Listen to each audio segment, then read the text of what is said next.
And a very good evening to you, and welcome to Politics 101, Thursday evening here.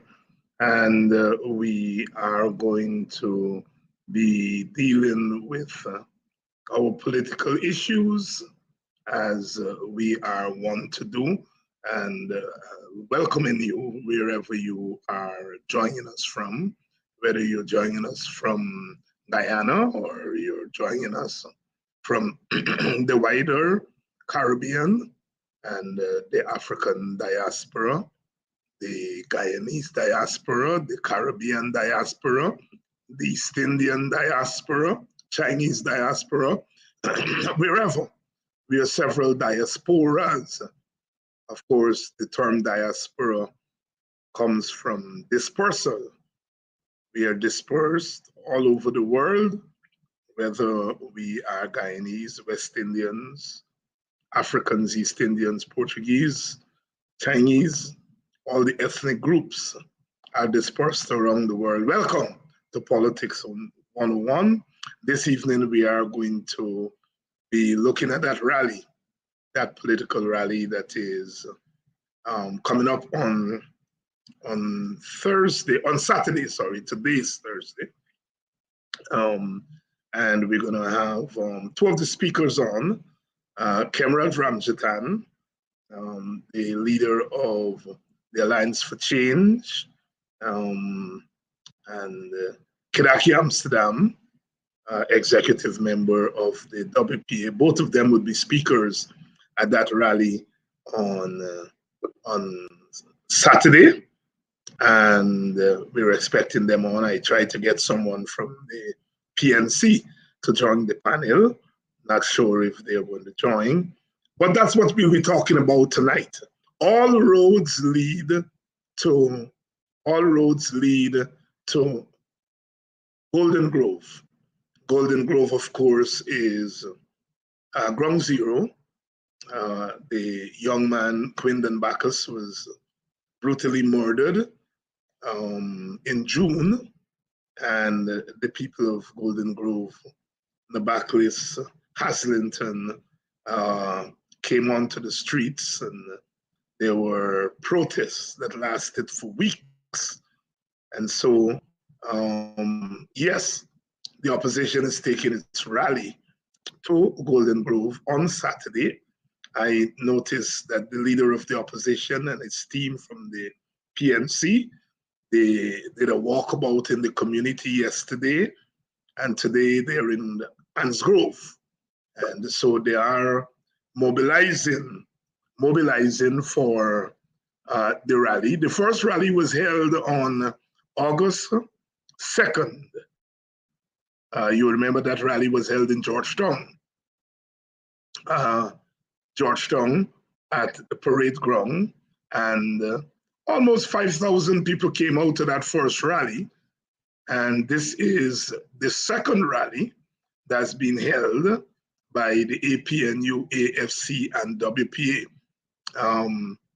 For all intents and purposes, the PNC, the AFC and the WPA, joint opposition, and the parties have been meeting for about a couple of months now and trying to look at the political situation and try to have a common approach. And one of the things they've agreed on, of course, is these rallies, hence the first one in Georgetown, and now this second one in Golden Grove. So please share the link. We are going to be talking with Mr. Ramjatan, Kemrad Ramjatan, the leader of the AFC, and Kidaki Amsterdam is going to join us from the WPA. Hopefully someone from the PNC will join us so that we will have a sense of what the issues are that are going to be discussed. Lots of issues to talk about. They're emphasizing corruption, emphasizing extrajudicial killing, emphasizing the high cost of living, because of course, all these things combined really gives us a larger picture of what's happening in the country. Guyana is a kind of politically toxic place whenever the PPP is in office, that all these factors combine. You just can't get a picture of what's happening in the country by looking at one factor.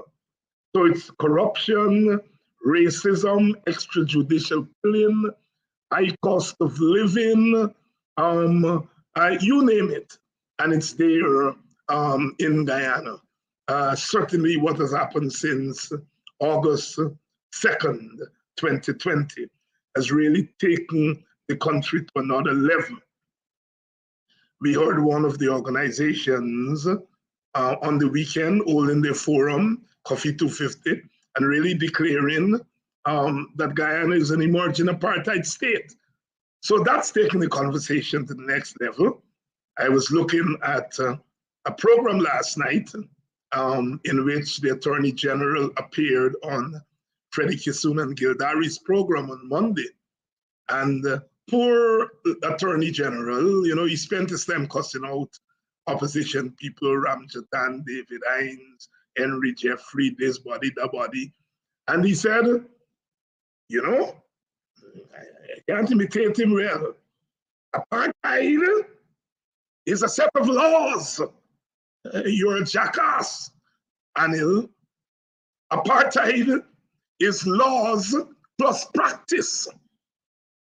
There is de jure apartheid, and there is de facto apartheid.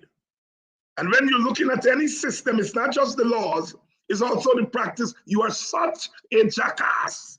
And you sat on that program and telling people they can't conceptualize. You can't conceptualize what apartheid is, partly because you don't put yourself in the shoes of the victims, one, and secondly, you are in political denial. You are such a jackass. And you have the temerity to be telling people that they're mad and they're crazy. You are such a jackass, Anil. And you know what? I am challenging you to a debate on what apartheid is. I'm challenging you to a debate on what apartheid is. And we'll see who can conceptualize and who cannot conceptualize. And then Freddie Kissoon let the cat out of the bag. He said there is apartheid in Guyana, but it's apartheid against East Indians. At least Freddie Kissoon got some sense to recognize that there is an ethnic problem in Guyana, that there is a racial problem in Guyana. But you, Anil Nandlal, is such a neophyte intellectual that you can't even define apartheid. You shouldn't be the Attorney General. But I say no more. Tonight, we are going to be talking about all roads leading to Golden Grove, where the joint opposition is going into a community and laying their case. They're not going there to share out hampers. They're not going there to give people false promise. They're not going there to insult people's intelligence. They're going there to have a discussion with people in a community that knows what it is to be hurting. That's why they're going there. So please share the link, tell others that Politics 101 is on. Let me bring in our, yes, Mr. Kamraj Ramjatan. Thank you very much, David. Glad to be here again. And I understand that you have quite a bit to talk about. And hopefully, am I being seen here? Yes, you're good there. You're right there. Okay, thank you very much. Right.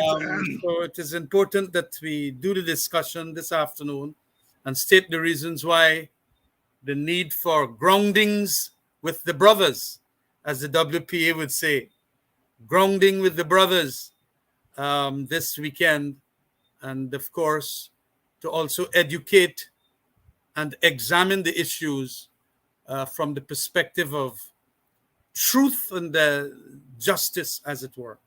So I'm glad to be here. Thanks very much. Thank you very much, my brother. And Mr. Kidaki Amsterdam, welcome to Politics 101. We can't hear you. For the 100th time. Good evening. Good evening, Dr. Hinds. Kamraj, how you doing? I am doing all right, Kidaki. Right. All right, let's go. So, Kamrat, let's put it in perspective. What is the major objective of these rallies? The first one was held in Georgetown. You were away, so you weren't one of the speakers, but you're back now, and you are going to be on the platform. What is the genesis of these meetings, these rallies, as you're calling them? Well, it arose out of inter-party talks with the opposition parties, that is the constituent members of APNU and AFC. And of course now dealing more or less with the collective and wanting as part and parcel of ensuring that the public sees us and that we also are being heard by the members of the public. A lot of the argumentation in Guyana on the political landscape now is being whitewashed by the PPP. They create issues one day, then they get away from it, then they go to another, and it is confusing the population down on the ground. And a number of our supporters too have been asking, they would like to see us more there. We told them that yes, indeed, we will be there because of the fact that the COVID had a tremendous impact, and that is why we couldn't start the groundings, but we have recommenced that, and we have had one meeting already. The corruption is an important aspect that we got to talk to the people about. The fact that they do not want certain requirements for a free and fair elections, like a brand new house-to-house registration process that can see a sanitized list. The fact that they're doing so much of nastiness in Parliament, hiding where the natural resource fund monies are going, and so on, are the reasons why we want to talk to them. Of course, there will be many speakers, I suppose, and they all would want to say on various topics what it is that the people should know about. And it is a good start to make for at least the East Coast area now that we have started in Georgetown. So it is in that context then, because talking on the television here or talking on the, well, not television, social media is one thing, but touching hands, shaking hands, going around the countryside and talking to people face to face also matters. And that is why we are doing what we're doing.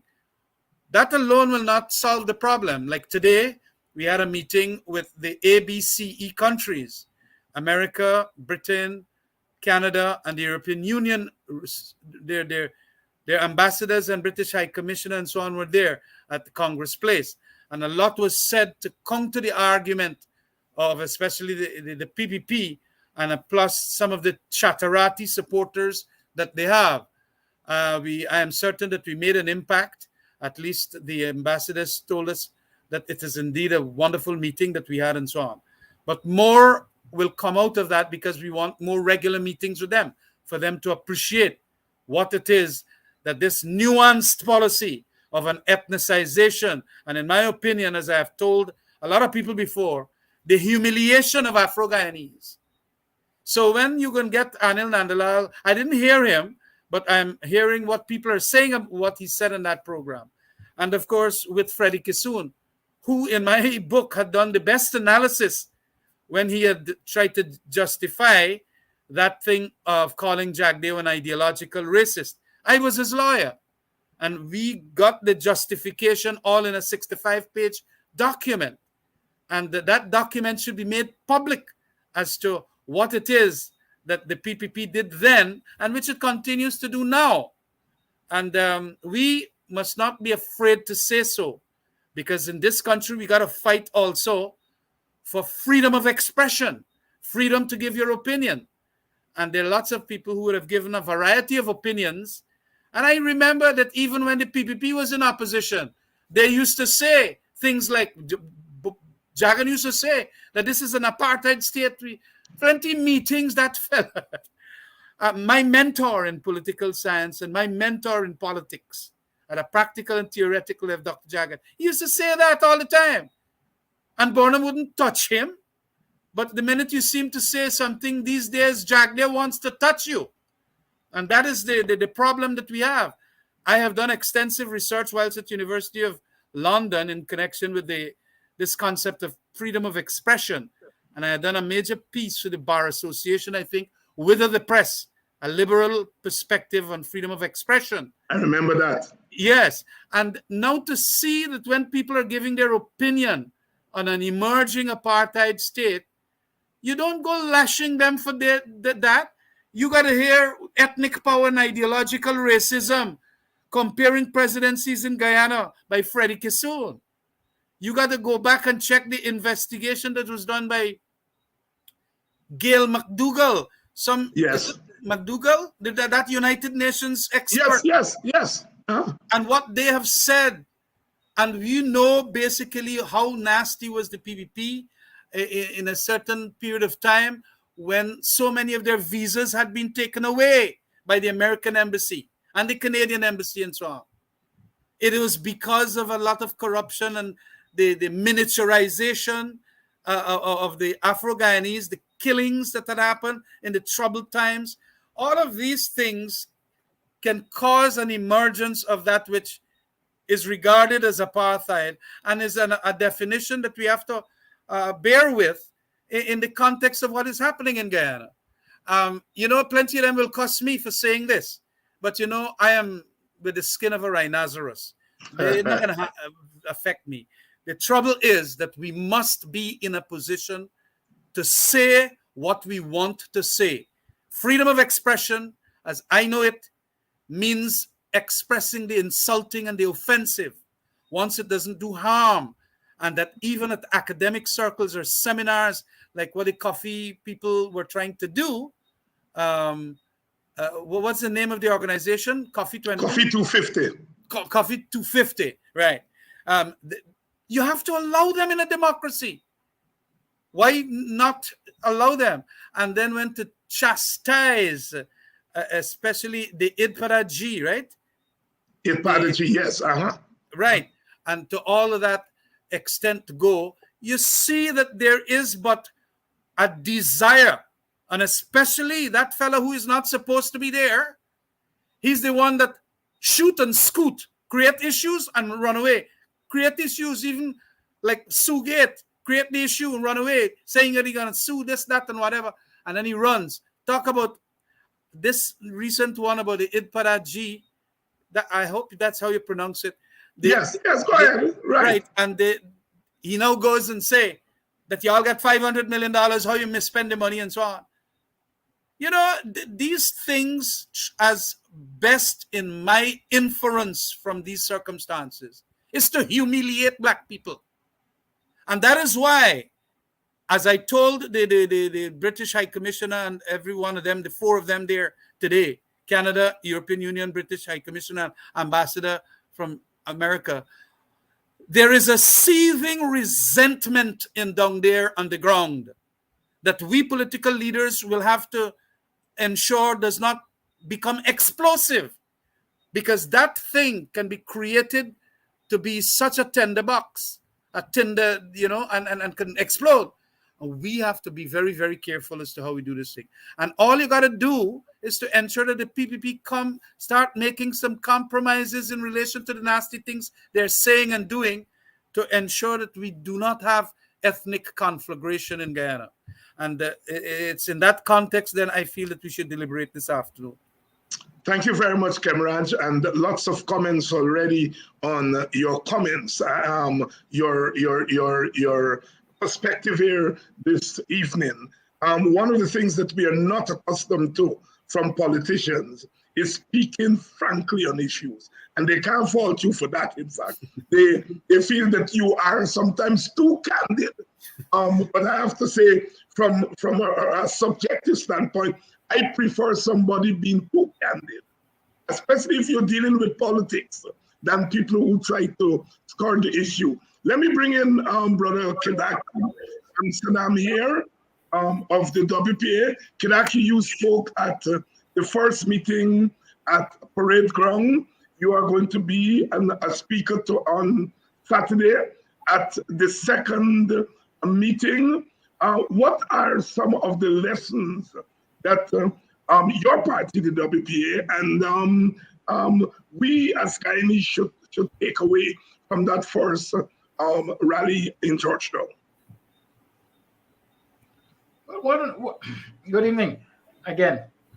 One of the things which was very clear at that last rally is that people were anxious to hear from, quote unquote, their political leaders. People were fired up, if I can call it that. Not to only hear of the issues, but I gather from that rally that people are looking to, quote unquote, the next step. What happens after these rallies? We are ready to confront this government on these issues because we are feeling the impact of this negative behavior of the government, right? Those are some of the things that certainly I could have taken away from that rally, and definitely WPA could have taken away from that rally. People are quite frankly fed up. As this rally advertisement nicely puts it, are fed up. People are fed up. People are energized by the messages, and certainly they themselves had their two bit to add to what the speakers in the platform took to them. And so, all in all, unlike what I read somewhere at a glimpse, I didn't read the entire article or letter. Somebody is proposing that the opposition is so divided that it is no match for the PPP. I think citizens feel differently. And as we move to Golden Grove, Mr. Amsterdam, what is significance of holding this meeting in Golden Grove?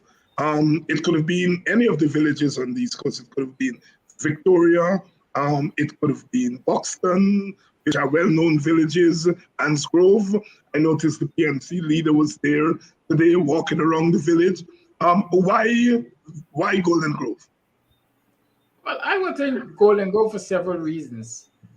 Traditionally, Golden Grove has been seen as a stronghold of the opposition, at least the larger party in the coalition, the PNC. We have always seen Golden Grove as PNC territory. I don't think that has changed. But in more recent times, Golden Grove currently is home to a lot of people who have suffered at the hands of this vindictive government. They have suffered at the hands of the wickedness of this government. And let me put that into context for those who haven't been following or perhaps were not able to discern clearly what the issues are. Golden Grove is the home of Quindon Bacchus. Quindon Bacchus was murdered by an agent of the state, or was murdered more specifically by agents of the state. To date, the residents, the Bacchus family and the residents of Golden Grove have not seen justice to Quindon. As a matter of fact, they were forced to protest to draw attention to the injustices of the state in relation to the murder of Quindon. And what they received instead of redress was further injury, right? As we say, they add insult to injury. They were shot upon in the dark using live rounds and pellets and rubber bullets. Some of their business places were destroyed. The then Prime Minister, then acting president, went there eventually and made promises which to date have not been honored. And so Golden Grove is significant because we have a significantly disgruntled, if I can call it that, population in Golden Grove that need to be reassured that somebody has their interests at heart. All roads lead to Golden Grove, of course, on Saturday at 4 p.m. the APNU, AFC, and WPA will be holding the first big rally on the East Coast since the COVID-19 pandemic has eased somewhat. And this is following on the first meeting that was held, or rally that was held in Georgetown a month ago. Cameras, let me bring you back in here. And I want you to speak to this issue that Daki raised. There was a letter in today's newspaper by Norman Brown, who is a supporter of the PNC. And he was highlighting what, from his standpoint, he sees as a divided opposition. Do you think that that is a fair characterization? And if not, assure us that despite differences, that the opposition is, quote unquote, not divided. Well, that is putting it accurately. There will be disagreements. We have had one that made the public realm recently, and we spoke on the issue. And that is how this democracy must be. Not because we have disagreements necessarily means that we are not united as an opposition against the bad governance and the rotten governance of the PPP. If it is one thing that will unite the opposition, WPA, even the other smaller parties that ANUG and all of that, would be, and as I am seeing it in the writings of even Ralph Ramkaran, is the bad behavior of the PPP. And notwithstanding, you might have disagreements with AFC and APNU at this stage in relation to a certain narrow issue which we are trying to work out and things like that. It is fundamental to the core that we retain our gaze on who is causing all the trouble in Guyana, causing the trouble inside a parliament that they want to dominate, causing the trouble with contracts being given to friends, family, and favorites, as we have said, doing all of these things, and then also becoming so, denigrating of the opposition by their utterances and so on. And knowing very well that almost all sectors are performing badly.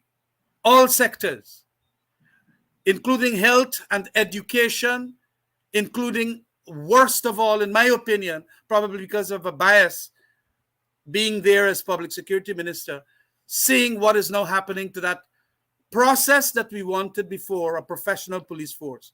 It has gone retrograde completely. And especially not only with that Quindon Bacchus case, but also what we'll be talking about, this damaging allegations against senior high commands within the police force. And the whole idea of wanting now to cover it up. And the whistleblower, who is supposed to be protected, not penalized, protected, they want to prosecute. It is a shame and a disgrace. And quite frankly, the PPP is well aware that they too are in some extreme difficulties, but they want us to divert our gaze away. There was a piece of time the British used to divide and rule us. This PPP now divert and rule. They divert our attention from the main issues, which is them really, and their nonsensical approaches to politics and then harmony and healing and all of that. But they want to divert our attention from that. So we got to go and refix the gazes of the members of the public and the electorate at Golden Grove and Port Morant and Albion and all over the place. We will have to do that. And a lot of people understand too, wasting money behind sugar. And every other day you get some problem where the CEO and some manager can't get along. Corruption in relation to $7,500 and $8,500 amounting for contractors doing work in the area. Strikes here and there, none of the targets being reached, and so many other corrupt transactions like the fertilizer now they're distributing to their friends and family as against other people. So all of these things are culminating into what we have to do and do it very well so that we are not found divided. And also creating larger disagreements that can create schisms. The worst thing that can happen to Guyana now is disunity amongst the opposition ranks. Big time, and Bharat Jagdeo will laugh to the bank. He gonna say that I describe his approach as shoot and scoot. So he creates an issue and then he scoot. Create an issue and shoot and scoot. And we sometimes fall prey by dealing with all of what he's saying rather than dealing with the people out there, educating them, informing them that this is how you are literally being raped and degraded and denigrated, to the extent now that you got to make sure that you understand what is happening to you. With all that oil money's boss, even the sugar workers, they are literally having hard times eating 3 meals a day. I know of that. Mm-hmm. It is very, very rough for them. The remittances are not coming back from America and Canada and so on. And we got $607 million for us. So we done got about $700 million for this year, 2022. Where is the money going? And then they're creating all kinds of what I regard as controlled environments by placing their people into what you call these boards, like the Natural Resource Fund Board. We were trying to get a representative from the opposition. We can't. 2 brilliant men. Either we had named the two in the parliament. Chris Ram was one, and Ram and Vince Adams. Yes, the other one. Yes, Vince Adams, right. We know a good PNC fella that y'all should put there, named Dunstan Barrow, and they put him. Yeah. So we are not nominating; they're calling the shots. And if there is anything that to be known in politics, it is this: there are 2 fundamental pillars of a democracy. Free and fair elections is one, a very big one, and secondly, good governance. These people know nothing but good governance. And that is why they had to be hauled into Washington recently and chastised, in my opinion.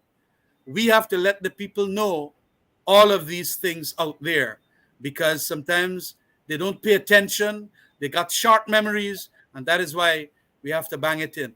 We know that as a diversionary tactic or diverting tactic would be the opposition is disunited. Well, we are not disunited. We will have our disagreements, and that is the natural course of politics. Like we had our disagreements inside of the PPP. Myself and Jagdeo used to fight in relation to the corruption that was coming up in his just before he sacked me and exiled me literally in 2004. And inside every political party or every political organization, you will have disagreements.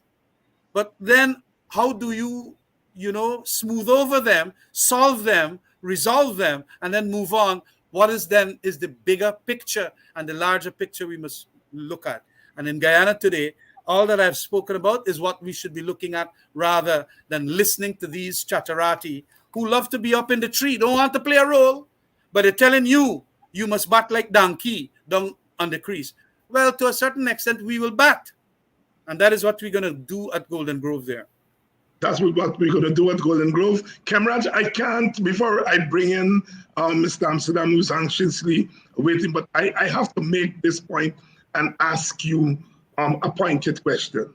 One of the things that I have said from Jump Street and that others have said is that we have always had a problem with the politicization of police force. We have always had a problem with extrajudicial killing, from colonialism come right through to post-independence. But between 2015 and 2010, when the coalition government was in office, it was the only period in our post-colonial history that extrajudicial killing had decreased to the point of even non-existent. That political opposition people were not harassed. There were no assassinations. The human rights record of the coalition in those 5 years, especially as it relates to the conduct of the police force, was exemplary. And I say exemplary, not just for Guyana, but for the Caribbean, which has had a problem. You were the public security minister. What is it you did or didn't do that would have contributed to that outcome? You did not interfere with the police force on operational matters. You do not tell them wicked things like, go after I come away from Essequibo and lick up. We're gonna, all that y'all suspect are criminals. That is how Orrin Boston was killed, you know. Because there was big high commands that were doing meetings inside of Essequibo. And then after they left and come back to Georgetown, then you had couple people homes being invaded on suspicion that they got guns and this and that, and then they ended up killing Orrin Boston. You do not let the police force professionally deal with operational matters. In relation to policy orientation, I told them I want you, members of the police force, leadership and rank and file, to be big brothers for the citizens of Guyana and not bullies. And that is why the rogue elements, about 68 of them were caught, you know, and very many of them were charged because you had to make an example. And I was getting help from a fellow named Russell Coombe, the British security sector reform expert that was sent here under that special arrangement, and the Sam Sitlington, you know, asking them their advice, because these are very well researched men and very well practiced in the Metropolitan Police Force in America, in England. So you are getting that, and I must say that our president, Mr. David Arthur Granger, was extraordinarily competent on security issues. Yes, and he knew how to handle these things, and a lot of guidance I got there. But the principal thing was, do not interfere in operational matters. Let the police force do its work, because you put in the leadership there that will do it. You understand? There are some elements sometimes at the top who are not going to want to do the things that at a professional level. So you have to make the correct placements and put them there. After, of course, a couple of months getting it right with Silal Prasad, the right people were put in and around the place. And even when, you know, you had some changes, it was because we felt that the changes were needed. Sometimes myself and David Arthur Granger did not agree on it, certain things. But then he could override me. He's president. But it was important that we got the police force, and we also gave the police force a lot of time off to go and study. A lot of them got first degrees and so on under that 5-year period, and master's degree and so on. And then, of course, that whole set of recommendations, how to improve and professionalize the police force, we had started the slow process of implementing. That is the Russell Combs set of recommendations. Because as soon as he came, he wasn't just doing major studies. He looked and he realized what got to be done. Immediately, we started implementing them.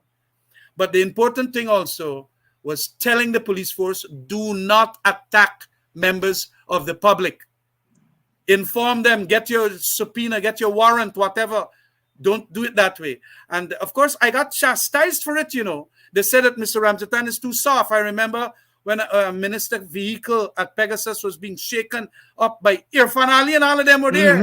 Yeah. I told the police, back off. Please do not. Because you can bring very grave civil strife in the country. They did something like that in West Coast, Demerara. I told the police, please back off. Go far from there. Of course, a lot of them said, well, how are you going to do policing? Even members of my cabinet had told me that. I said, please, that is how we're going to do it under my regime. When I am gone, well, fine, you could probably do it how you want. And it paid off. Policemen felt that at least they're not being humbugged. Their efforts are not being made, you know, or negative or negatived by what the politicians want to do. And right now, we see interference all across the board. And that is why we get what we get in here now. And so to that extent, then that should answer the question. It was pretty lengthy, but these are the important things. Do not do things in operational sphere. stick to your sphere and give very strong directives to the High Command as to what you want at a policy level.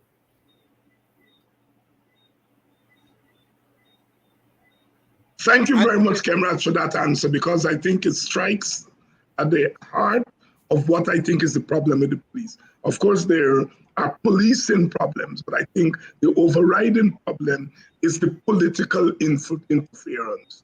And the comments here on the program really says that people appreciate the question and the answer that you have given. What is it that was different in those 5 years? Kilaki Amsterdam, you have been spending a lot of time in the villages on the East Coast.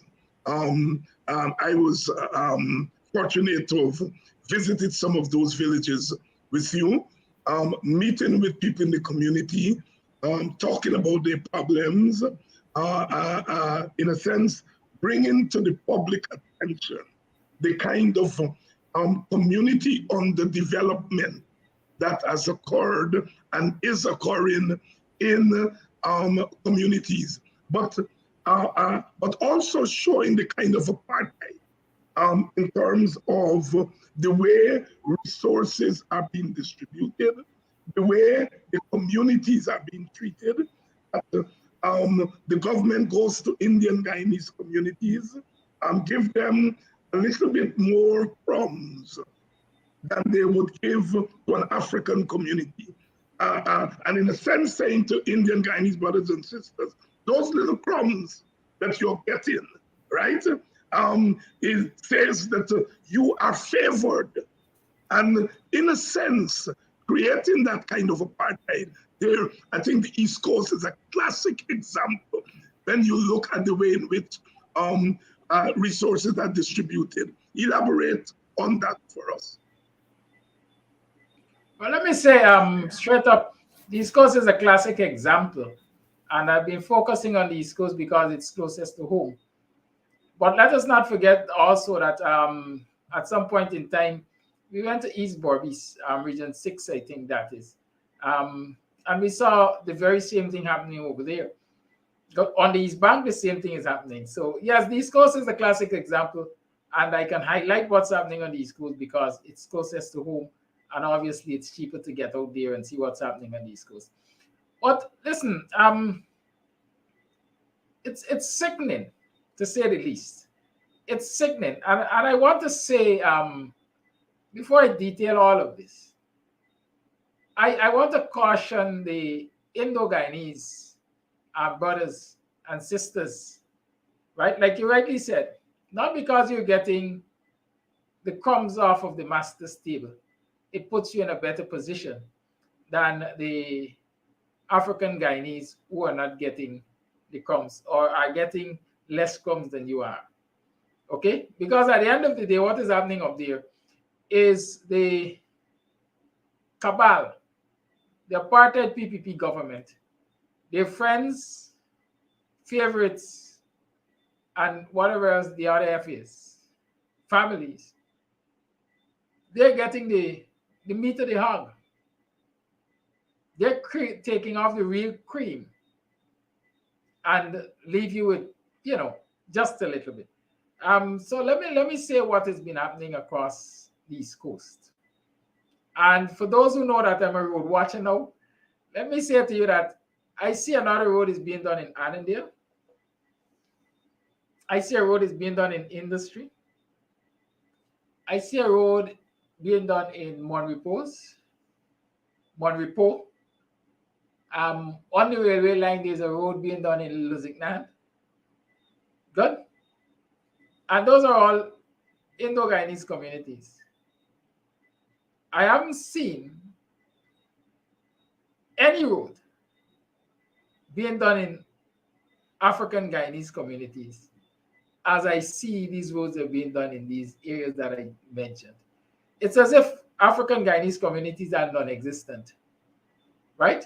When it comes to roads. Not forgetting the fact that they have the worst roads in the country, perhaps.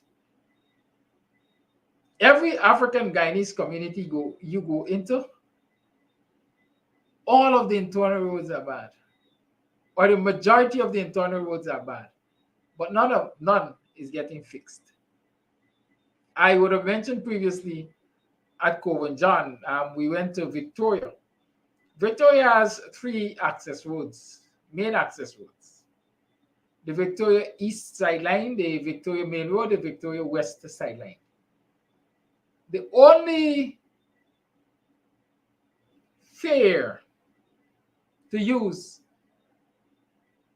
one of those 3 is the main road. The East Sideline is in a worse state than the West Sideline, and you've seen video of what the West Sideline is. The residents of that particular community, along with communities like Beirut, Buxton itself, right? Bachelor's Adventure, Paradise.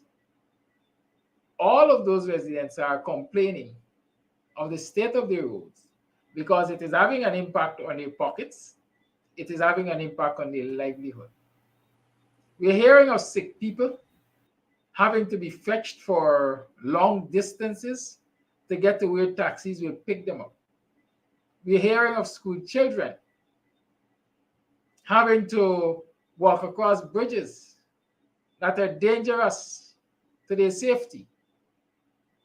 We're hearing of families having to walk miles first to get grocery and then to take it home. One woman in Victoria on the East Sideline, I remember told us that she bought a bed and it couldn't be delivered to her home.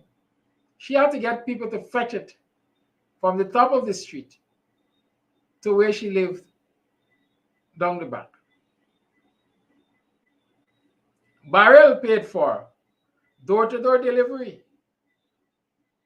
The shipping company had to leave the barrel way off from where they had to deliver it because they couldn't go further up the Victoria East Sideline. These are hardships that people are facing, right? Many people will say, listen, what was the situation before August 2020? Well, the situation before August 2020 and their documents to support the claim that the coalition government was making preparations to fix a lot of these roads. But like the PPP said, the PPP threatened that any contract entered into by the coalition government during that period of time was going to be dishonored. Many contractors who had gotten contracts were fearful and did not start a lot of these works. And like they threatened, when the PPP got into office, they simply disregarded many of those contracts.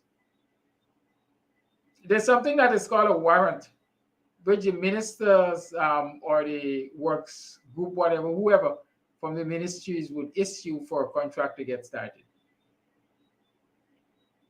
A lot of warrants were issued.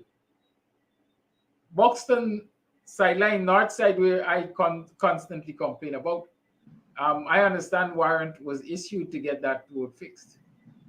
But in true PPP form, they disregarded it. I mentioned on my program this morning, Sophia, there was a ring road project. Those of you who pay attention to these developmental issues would remember there was supposed to be some kind of ring road project in Sophia. Sophia, if you go through there now, you wouldn't even recognize Sophia. Mm-hmm. Yeah. You will not recognize Sophia. Meanwhile, roads, if you go, and I like to do the comparison of African Guyanese communities predominantly next door to Indo-Guyanese communities. The community near to the Indo-Guyanese community nearest to Sophia, as far as my geography allows me to understand, is industry. You go into industry and you will see the quality of roads. Yeah. Right? And So when I so, say development or underdevelopment, discrimination in development, and these are the things which are happening in communities. And while I'm focusing on roads, I said I'm focusing on the roads because they're more visible. You have discrimination happening in other areas. For example, grants to neighborhood democratic councils. Any neighborhood democratic council that is controlled by the AP and UFC is refused grant. They have not been able to get a single cent from the government as a grant. If their subventions in many instances have been either reduced or misused. Subventions to NDCs controlled by the AP and UAFC, the last time those subventions were issued, the instruction was that they will be used to buy lights, computers, And crush and run. Right? Now this is what happened. The lights were never delivered to the NDCs. They were delivered to PPP supporters.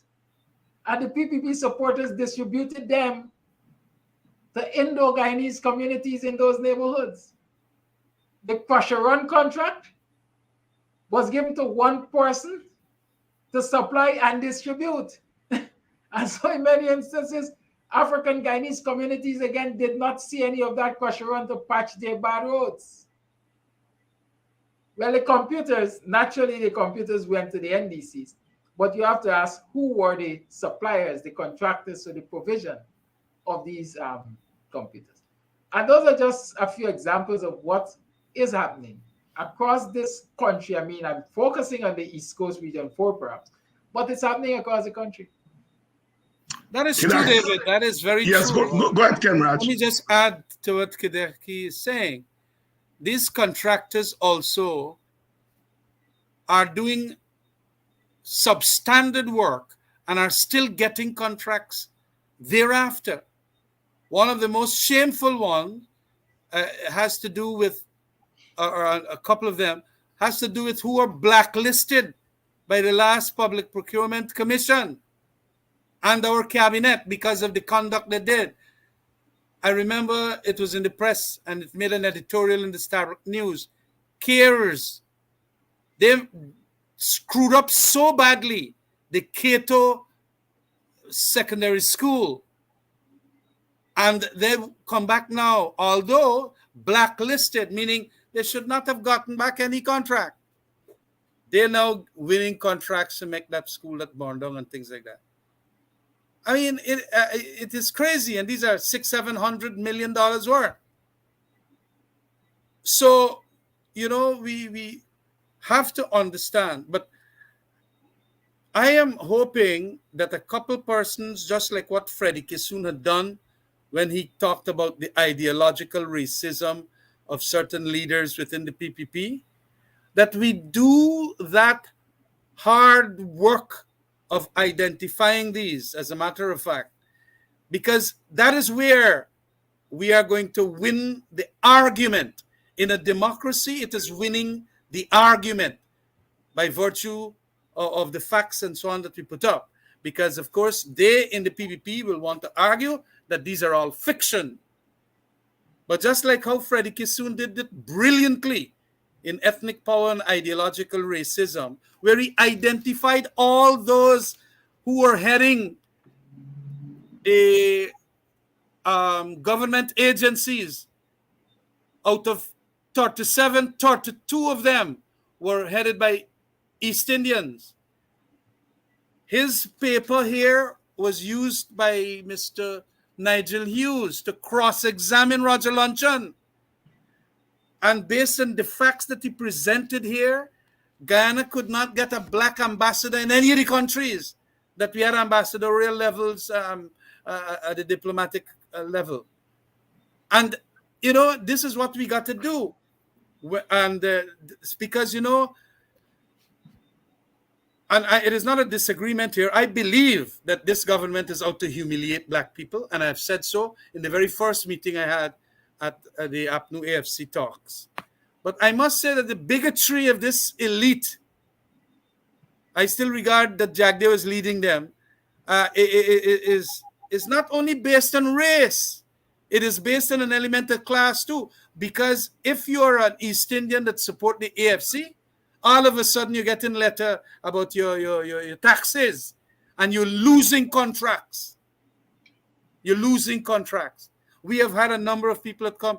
I am now taking that to the government. What the hell is happening here? And you don't have a genuine tender board system now. All the tender boards in all the regions, except probably for one region, you do not have opposition people inside. Ganesh Mahipal was making that point today to the people that we spoke to, the ambassadors and the high commissioners from ABCE countries. And they did not know that.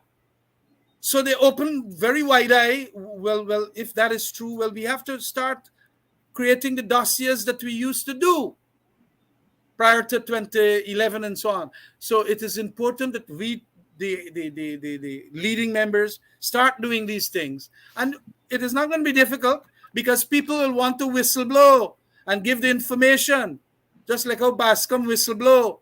Mm-hmm. People are out there whistleblowing. We had an information about the insurance for ExxonMobil, and we got the information that indeed these things were agreed to by Exxon. And now we got the Environmental Protection Agency CEO taking all the Exxon files and storing it in his room, we understand, whereas it is supposed to be stored in something called a registry. Why is all of this? So there will be lots of whistleblowers all along the coast of this country, all along the hinterland, that are going to give us the information. And we have to start doing a number of things, presenting and articulating them, and then, of course, printing them out as to who and who have been bypassed for promotions, who and who have been superseded, who and who are getting the contracts. Are they friends and families of ministers? Are they friends and families of the president and things like that? And so that is what is going to ensure that we win this argument. And after winning the argument, I think we can win the minds.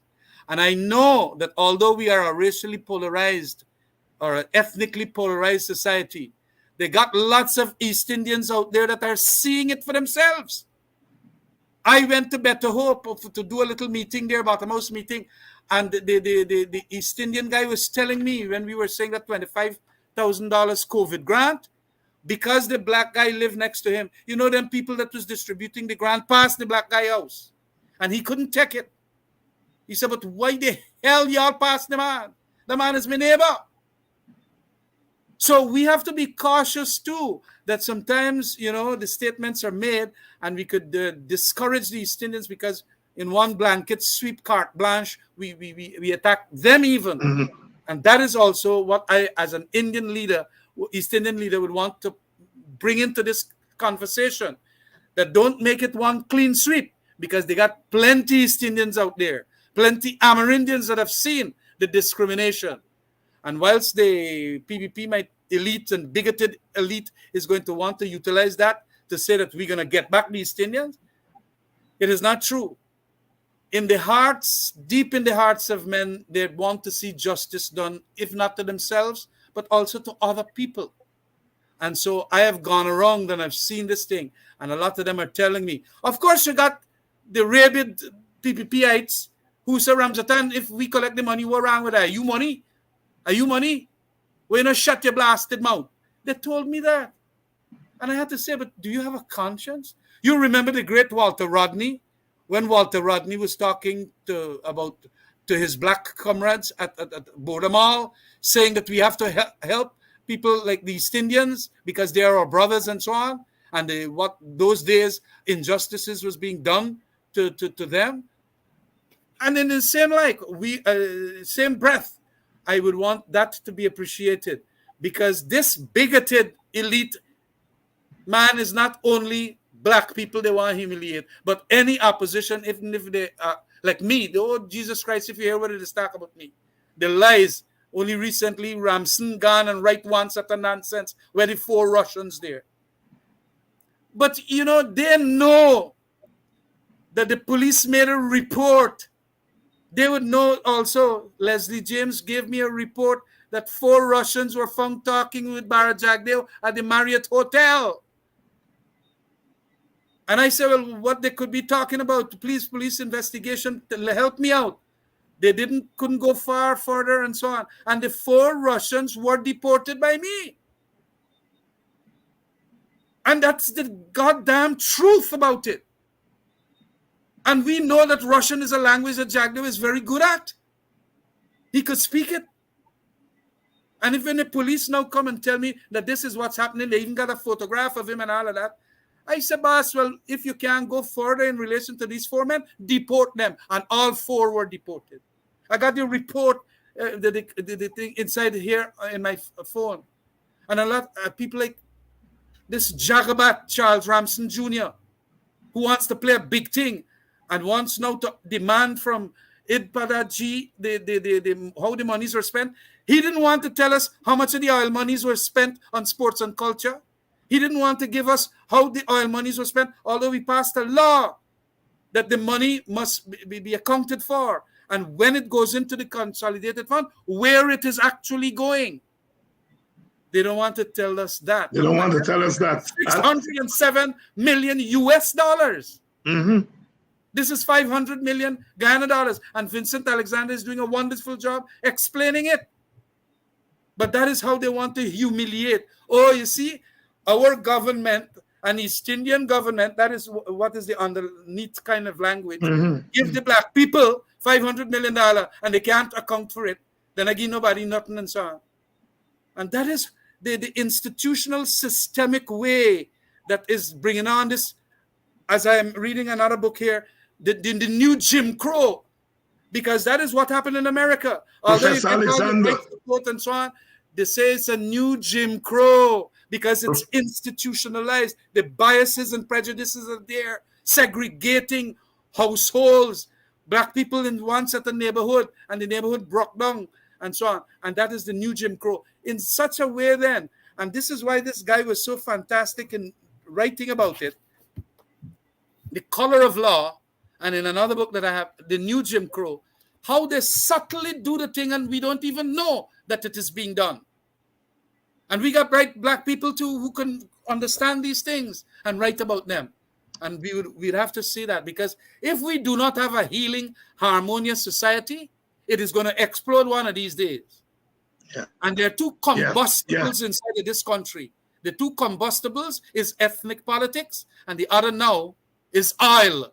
The stakes are very high where power is concerned. And that is what we were telling the ambassadors there today too. These things could very well create an explosive situation. And it will not be good for the East Indian businessmen, nor the East Indian professionals and so on, when you are living in a country full of civil strife. So you have an obligation also to tell your PPP when you're supporting them, please balance the programs when sharing out and distributing house lots, contracts, monies, and all these things. And we have been begging them, we have been begging them, David Hinds, all them COVID grant money that you give people, put it up on the website, because as you give the checks out, you go, no, Comrade Ramjatan get it $25,000. This one, David Hinds get it $25,000. When you do it for the second severance payment of sugar workers, name them in the Ministry of Agriculture website. These are the people that get back a second severance payment. You're going to see it's a lot of East Indians. When the fisher folk get their whatever they got recently, you're going to see who getting it. When the house lots and the fertilizer are being distributed, who you think getting it? And when the public servants, nurse girl, the teacher girl, the police girl ask for a little small piece as an increase, they ain't getting it. So you want to tell me that this thing is not systematic, if not systemic, and very subtle that they're doing? And that is what is when people can't get what is called justice. They're going to just blow up. And it is not going to be organized necessarily from political parties or anything. It's going to be lone wolves. Yes. They started by themselves. And that is what I've been warning Mr. Irfan Ali about. Every time I get a little talk, boss, you got to do this thing proper. I mean, I don't have a problem shaking his hand and chatting with him and so on. And he allows that. But I believe that this country got another combustible. And he is Jagdeo. The earlier he's gotten rid of, just like how he gets rid of Janet Jagan, you're a private citizen, Irfan, should tell him, go along your way, boss. You serve your 2 terms and you're violating the Constitution. It is but a violation of the Constitution to have this fella. Yeah.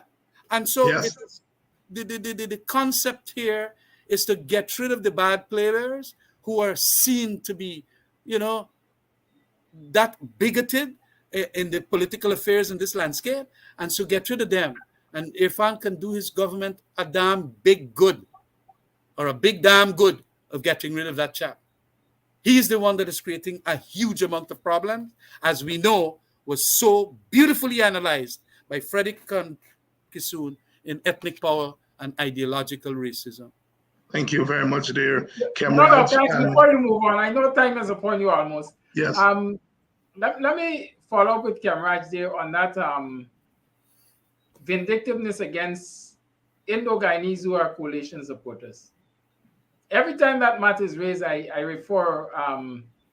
think of the Azizis in Bushlat. Oh, yes. When they supported the coalition, they burnt down that butcher shop. It was rebuilt by coalition members' effort. Now that the PPP is in office, they are hounding them down. If as we speak, I understand the possibility is that the Azizis are before the court. They're trying to get them removed from that very plot of land. I spoke to Mr. Aziz while we had a rally at Burnham Court, and he was detailing me some of the hardships that they faced in those communities. They are seriously being hounded by the PPP and the sycophants. I think Mr. Aziz, if I remember correctly, is a rice farmer. But all his subsidies and so on that they give to rice farmers, he hasn't seen a blind cent from it. Fertilizer, he has not seen a grain from it. And like I said, while we can pinpoint these things in communities that are closest to us, this is the kind of behavior across the country. Yes, go ahead. No, I was just saying the kind of behavior across the country. And there is another point I wish to make here, David. Because you do this onto the Black community of Guyana, they then are the poorer for it. And when they're poorer for it, they have what you will regard as conditions of poverty that they live in. And then the stereotype that is built in by the leadership, those rulers with the ruling ideas, they utilize the stereotypes to even confound the African impoverishment even worse. Yeah. You know, I have heard people in vehicles and so on telling me, well, look, them Black my house now. Watch. And I said, please, that is not the way you treat that kind of scenario, as if they're worth nothing. We have to now pull them out from that. What are we doing to pull them out? We were trying our best in the 5 years that we had. Public servants, a lot of them, almost right up from $43,000 to $77,000 per month. You eased their hardships. But what you got now, boss, I don't know what is the salary increase. I saw a girl begging the president for a better deal for the public servants the other day. And they're not doing that. They're not doing that. So it is important that we, and I speak here as an East Indian leader, that we, the East Indians that are watching me, they appreciate too that the unbalanced nature of the distributive schemes of the PPP is going to create tremendous problems that will then affect them and their businesses. And please don't let that happen to this country. It will bring it back 60 years back. David seemed to have gone out there, Kidaki. Yes, you know, Kamraj, it's something I say on my program. I mean, maybe I'm not as eloquent as you are, but I simply tell them, and I say it all the time, you know, what will happen in this country is we are certainly heading to the haves and haves not. And because those who are getting an opportunity to accumulate are majority East Indians, while the African Guyanese are being discriminated against, you will find a time will come when frustration will get to the hilt and people just watch you get in tech from them. Yeah, that is true. And then they label African Guyanese as thieves and bullies and so on. But look around the world. The fact is, I have made the point that I read Robin Hood. Go ahead. Right? Robin Hood was white, and the people used to take from were white. The fact is, when you have a situation, you have this kind of disparity in development and allocation of resources, people will react, and you're going to have a bad situation. You know, Yes. I don't know if you're aware, but even the public servants, although they're discriminating against them in terms of wages and salaries, they're also discriminating against them in terms of employment. Now, if you apply for a public service job, because the Public Service Commission was not constituted, you have to submit your application with photographs so that your name will match your face and they will decide if they employ you or not. Right? This is the kind of apartheid that we're talking about. Yeah, look, I agree with you totally. And this thing has to be brought to a halt because we can't continue like this. There must be a separate way, or a distinctly different way that we can do the politics of this country so that the rights, the contracts are all distributed non-discriminatorily. And I have seen so many other countries that have gone the way for the worst when things like that are not done. Good governance is essential. Good governance. And you have to hold strong because there are lots of other interests that will want to pull you away from doing the good governance because it is in their interest that they don't see the good governance because it is satisfying their interest. A lot of people now who never was in the business of doing contracts and so on, getting billion-dollar contracts.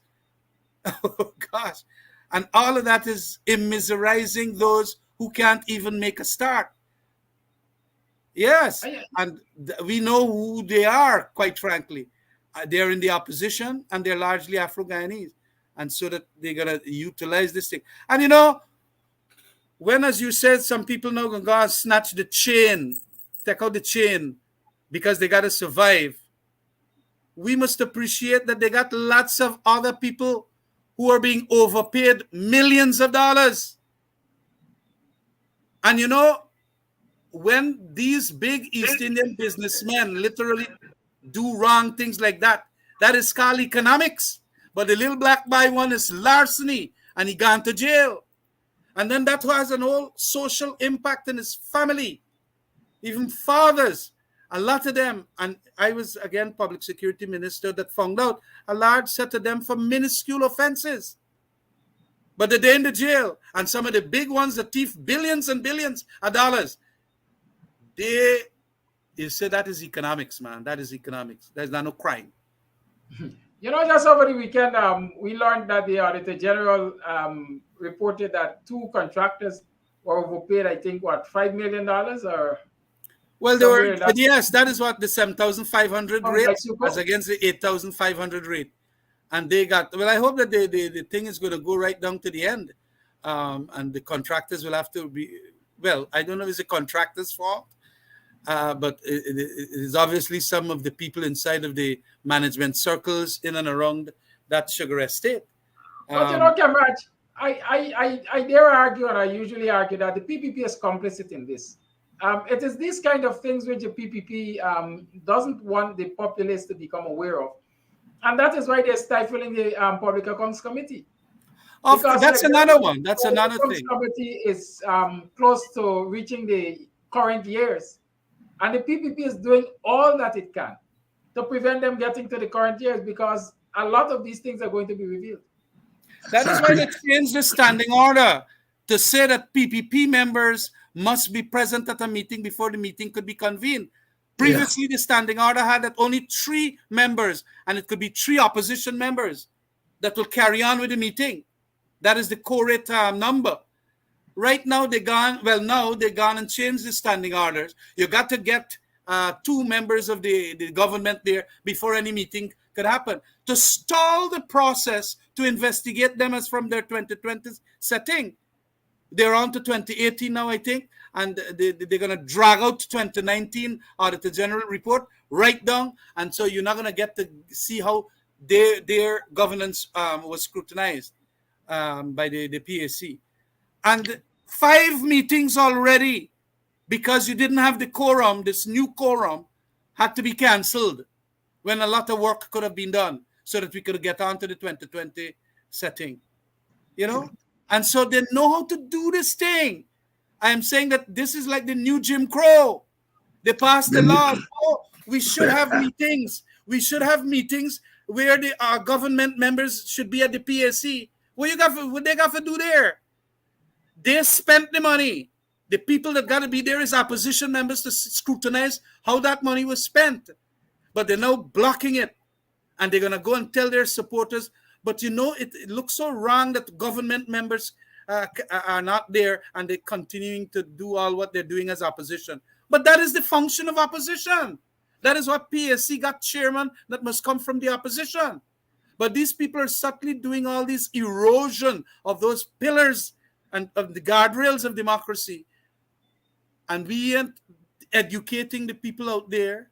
That's why we got to go and do lots more work out there and talk to these people. And as we talk, we're going to win the argument. And as we win the argument, we're going to win the minds. I come back to that. That is fundamental for political action. I learned that from the great Chedi Jagan. Get out there. And that is why the inter-party talks, we decided, fine. And of course, we have to go to some of the strongholds of the opposition. And of course, Golden Grove will be it. And I hope that people turn up there. And there you have it, Kemraj Ramjatan and the Kedaki Amsterdam keeping the wheels turning as I dealt with the technical jumbies. And I'm sure that there are 2 pros and you all didn't miss me as they extended the conversation. Kemraj, I want to thank you for coming on, Kedaki. Thank you for coming on and wish ourselves the best of luck on Saturday as we hold the second big rally of the joint opposition, APNU, AFC, and the WPA. Please, if you are from Golden Grove, go to that rally. If you're from the East Coast, you must be there. If you're from further afield and you can make it, you know, Brother White, I'm sure is going to go all the way from Diamond. And if you don't hold our brother from number 51, if you don't hold him, Mr. Morgan, he's coming all the way from the current. Well, let me tell you, Dr. Hinds, he has already committed to come. There you go. So if Morgan can come all the way from almost Springlands, what about y'all on the East Coast, in Georgetown, on West Bobis? Let's go out there and make a statement. Saturday, 4 p.m., joint opposition rally, APNU, AFC, WPA. What is the word? We fed up. We fed up. We fed up. Good night. Those of you in the United States, it's Labor Day weekend. Take a drink, do a jig, play a kaiso or a reggae, and as the Trinidadians will say, Tifa dance. Remember, Boxing Heritage has a fundraiser over the weekend, and you go support it. Thank you much. Thank you much for that information. So until Tuesday, when we will have Dr. Jeffrey and GHK Lal, and then we'll spend next week on the post rally discourse. And Nandlal, you're a jackass. You don't know what is apartheid. You mount a run. You have to wear bib. Oral diarrhea. What do you know of apartheid that only apartheid knows? Apartheid is a set of laws. You're a jackass who cannot even conceptualize something as basic as if you tickle me, we go whine. I don't call names, but you jump on the TV and say, David, I can't conceptualize. Come and debate me on what is apartheid. I guarantee you, I read more book on apartheid than you will ever read your lifetime. You're a jackass intellectually. Good night. Done.